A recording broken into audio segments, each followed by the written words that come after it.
اسی رات عشاء کی نماز کے بعد ان کے کمرہ عروسی میں ان کے ہاتھ بازوؤں کی پٹیاں علیحدہ کرنے کا اہتمام کیا گیا۔ لوبان، ہرمل اور نیم کے برادے کا بخور سر شام ہی دہکا دیا گیا، جبکہ دیگر ضروری لوازمات کا بندوبست بھی موجود تھا۔ پٹیاں اتارنے سے پہلے سب کے منہ ناک پہ کافوری محلول سے آلودہ رومال باندھ دیے گئے۔ پلاسٹک کے تھیلے سامنے رکھ کر جو پٹیاں کاٹنی شروع کی تو عفونت سے دماغ سڑنے لگا۔ ہر کوئی آنکھیں اور ناک منہ بچا رہا تھا۔ چھوٹے ملازم بچے کو جو ابکائی آئی تو وہ بیت الخلاء کی جانب بھاگ نکلا۔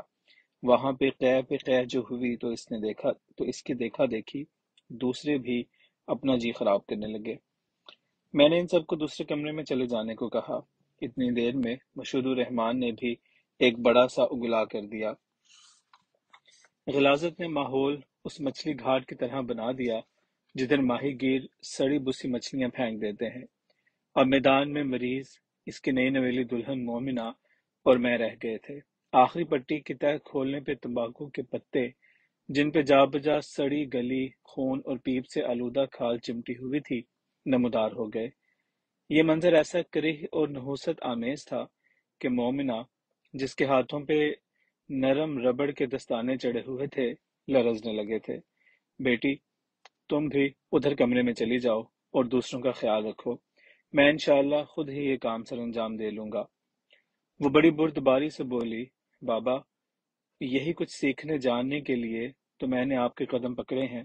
میری بچی، برداشت اور صبر کی بھی ایک حد ہوتی ہے، لیکن یہ حدیں سب کے لیے ایک سی بھی نہیں ہوتی، ہر ایک کے ظرف اور درجات کے تحت ہوتی ہیں۔ تم ابھی اس مقام پہ نہیں ہو جہاں دارالرسن کی بلندی ہوتی ہے، اور میری دعا ہے تم اس بلندی تک کبھی نہ اٹھ سکو کہ تم باہر تو ایک جنس نفیس ہو جسے رب الحکمت نے لطیف و نحیف خلق کیا ہے۔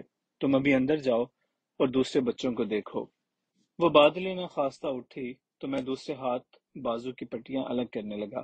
اسی دوران میں نے شاہ صاحب سے دریافت کیا، آپ یقیناً بے پناہ درد محسوس کر رہے ہیں۔ میں کوشش کر رہا ہوں کہ پٹیاں اتارنے سے آپ کو تکلیف نہ پہنچے۔ شاہ صاحب سے کوئی جواب نہ پا کر میں نے ان کی جانب دیکھا۔ ان کی آنکھیں مندی ہوئی تھیں اور کونے بھیگے ہوئے تھے۔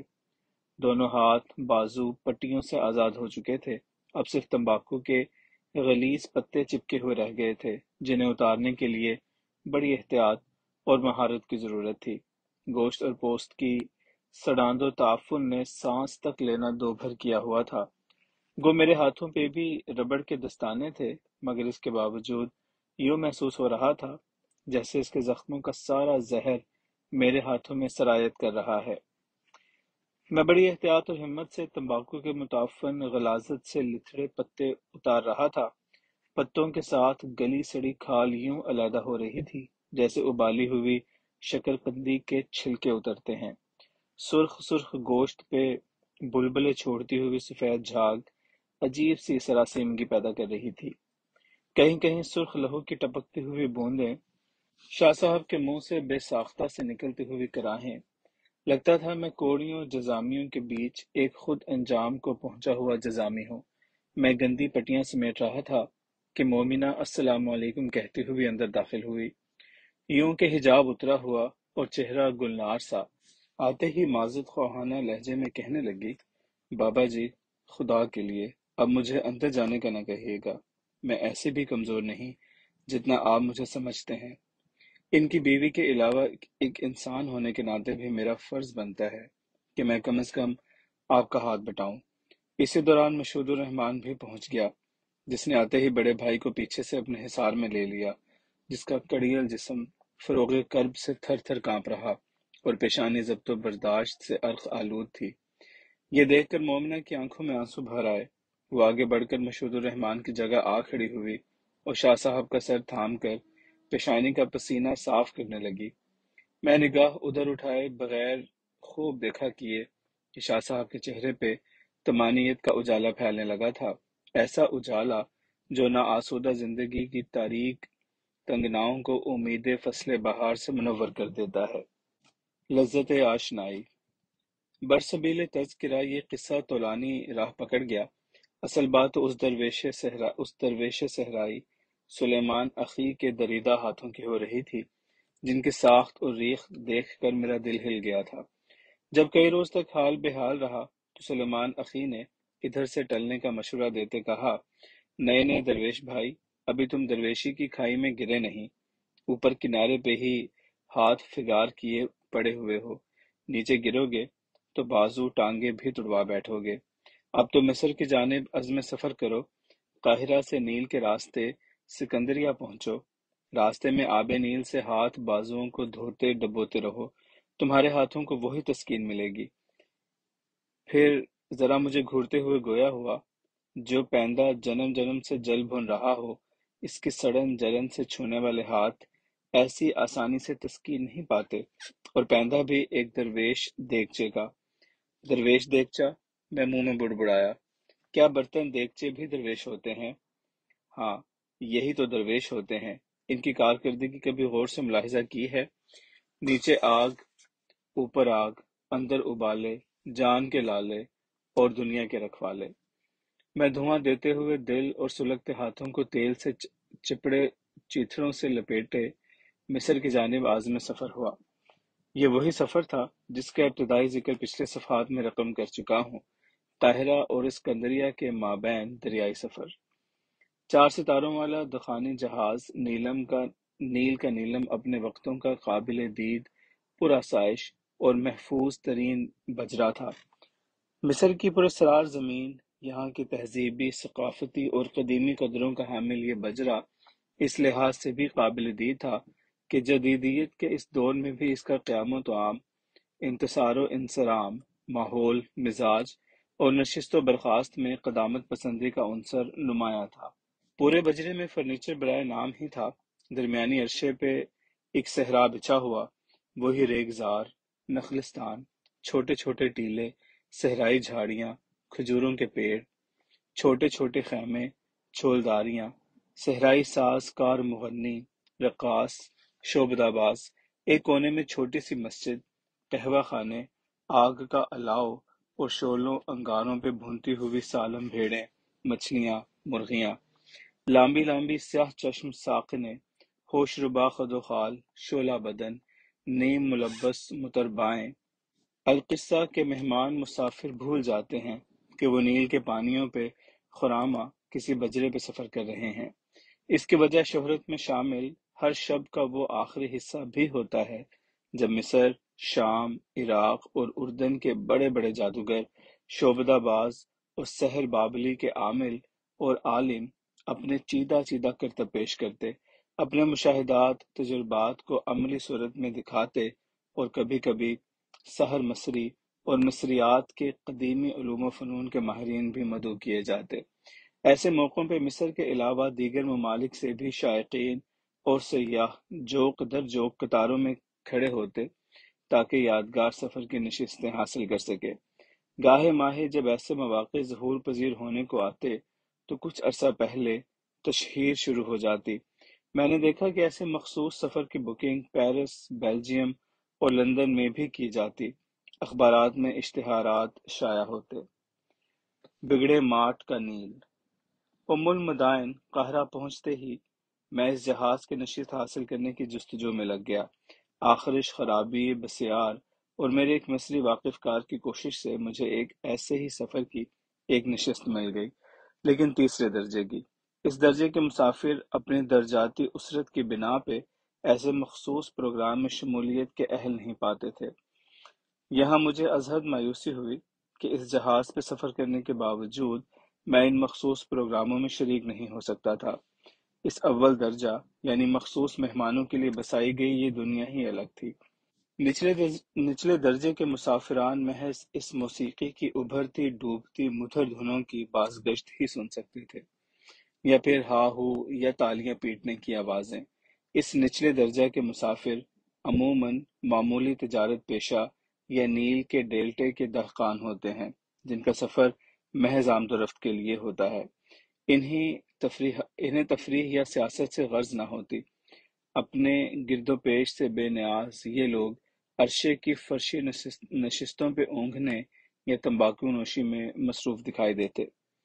جہاز پہ پہنچنے کے بعد ظاہر ہے میں بھی ان نکموں کی نحوست کا حصہ بن گیا تھا۔ میری بے چینی اور جھنجھلاہٹ کا یہ عالم کہ میں اپنا سفری سامان گود میں رکھے ایک الگ سے کونے میں کسی روٹھے ہوئے بچے کی مانند بیٹھ گیا تھا۔ چہرہ مہرا بھی ایسا روحانسو جیسے کسی سخت گیر استاد نے کسی غبی اور شرارتی شاگرد کو سزا کے طور پہ سب سے الگ تھلگ بٹھا دیا ہو۔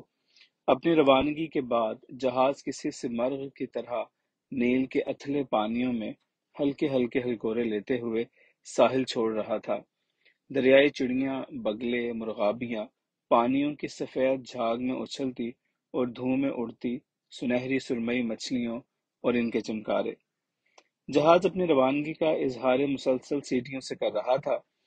دریائی دکاندار اپنی کشتیوں کو جہاز سے دور رکھتے ہوئے ہاتھ ہلا ہلا کر الوداعی سلام کر رہے تھے۔